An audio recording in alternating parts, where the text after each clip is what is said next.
Welcome to Reaching Out. I'm Gregory Floyd, President Local 237 Teamsters.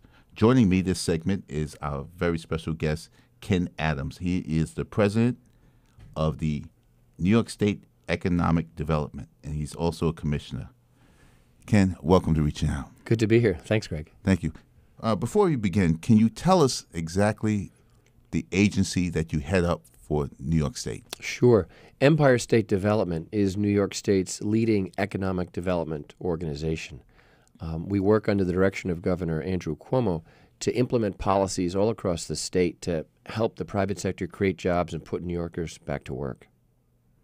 And can you tell us some of the other hats that you wear? Because I know you just don't do that because everybody for the governor wears multiple hats. Well, it's true. We have a lot of, the governor has a lot of economic development initiatives all across the state.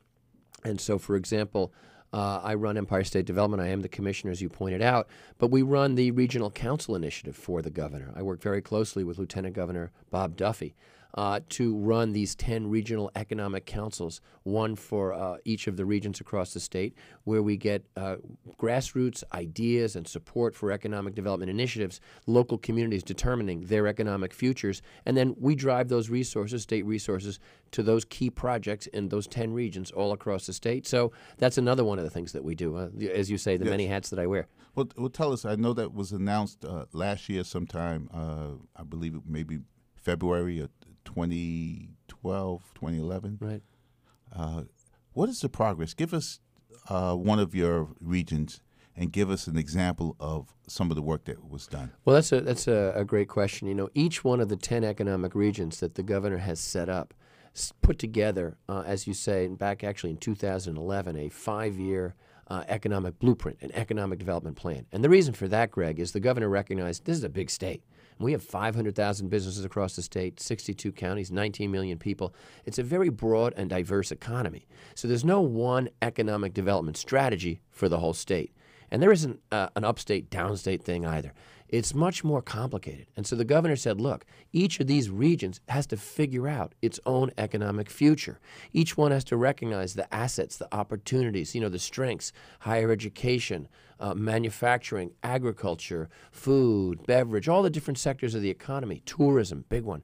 And then each region formulates its own plan, and after that identifies those key projects that with some modest state investment can get going, helping companies create jobs in those key economic sectors. So you talk about the North Country, for example. Go up to the Adirondacks for a moment. Yes. Up there, tourism is a very big employer. So they're doing a project where we're helping them restore a historic old vaudeville theater in downtown Plattsburgh. Okay. Why? That's part of their cultural tourism. So every, out on Long Island, we've done high-tech and biotech. Up in Buffalo, governor's put a big emphasis on support services, investment, economic development in Buffalo and Western New York. We're seeing a lot of high-tech and manufacturing, some agriculture as well.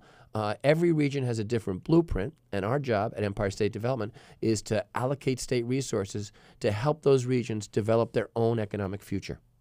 Now, there was a company that just recently committed to coming into New York State and also committing to bringing jobs. What was that company? Well, the good news is we've had several of those. Okay. I can give you a couple of examples. And it's interesting because we are starting to see more and more companies that are not in New York. They could be around the United States. They could be in other parts of the world. They're looking at New York State. They're seeing the changes the governor, in cooperation with the legislature, are making to improve the economy here, and they're giving New York a second look. They're investing in New York. To your question, the governor announced just recently a company called Agrana. Agrana is a company that makes fruit filling for yogurt. And the governor's we've done a lot of these deals, these projects to bring Greek-style yogurt to upstate New York, Chobani and Faye and Alpina. These actually are worldwide companies. The latest one we did was actually Pepsi from New York, a New York State company, partnering with a German company. It's a big dairy production company. So Agrana, for example, was looking at New Hampshire. They were looking at Pennsylvania. They wanted to build a factory. They're going to employ 120 people. They're going to make all kinds of fruit, apple, raspberry, strawberry filling that goes in that cup of yogurt, but industrial quantities. I mean, boatloads of this stuff. Right. So they picked a location right outside of Syracuse in Onondaga County. Governor just announced this the other day. It's very exciting to see, Greg, to see companies that are not in New York wanting to come into our state and make investments, build factories, put people back to work, and make competitive products for the great New York regional market. Yes, and you said there were several. Let's talk about one more. Well, very different from agricultural food production, biotech. We worked last year, 2012, with Roche Pharmaceuticals, a global leader in biotech and pharmaceutical company. And they were in New Jersey, Nutley, New Jersey. Now, we were competing with New Jersey. We really wanted them to take 200 of their top scientists and bring them to New York State, where they're doing research to develop new drugs and new therapies to cure all kinds of diseases. And we succeeded at we worked with New York City in this case, because Roche is now in the process of building a new facility at Alexandria Research. It's a kind of a tech park on the east side of Manhattan. They're going to bring 200 of these jobs. These are scientists, Greg. These are high-paying jobs coming from New Jersey to New York to be part of everything happening here with the technology sector and biotech and life sciences in New York State. So we are seeing more and more companies from outside the state coming into the state in biotech, in some of the energy technologies, in some of the emerging what you call nanotech, which is the semiconductor industry. A lot of investment all across the state. It's very exciting. So, Ken, tell me, how is New York State doing with the economic conditions of this country compared to other states? That's a great question. We always have to think about how New York compares to other states, because our economy functions as part of a national economy, and in fact, as part of a global economy. Right. So the good news here is that New York, compared to most of the United States, is actually doing much better in terms of recovering lost jobs and job creation. As an example, the governor announced this just last week. We've seen recent data from the Department of Labor.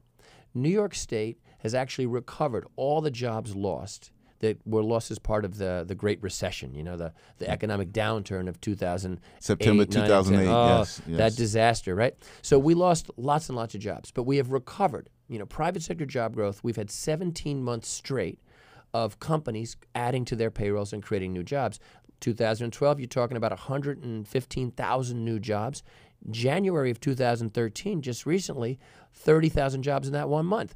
And what does that mean? It means New York is one of 5 states, only 5 states nationally, that have recovered all the jobs lost as a result of the recession.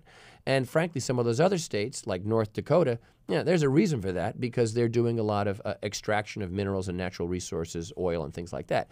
In New York, it's the strength of our diverse economy and policies the governor has put in place all across the state, not just here in the New York metro area, but frankly up in Buffalo, Rochester, Syracuse, the North Country, Long Island, all across the state, to leverage the assets, the higher education institutions, the skills and talents of the New York workforce, and put people back to work. And the numbers bear it out. I mean, the data is there. We are on a road to recovery. You're listening to Reaching Out. I'm Gregory Floyd, President Local 237 Teamsters. With me is our very special guest for this segment, Ken Adams. He is the president of the New York State Economic Development. I'd like to talk to you about Long Island, because we have Long Island listeners. What do we have being developed in Long Island? Because Long Island is this region, and some of us that live in Long Island often think we're forgotten. We're the forgotten part of the state, as all members of the state often do.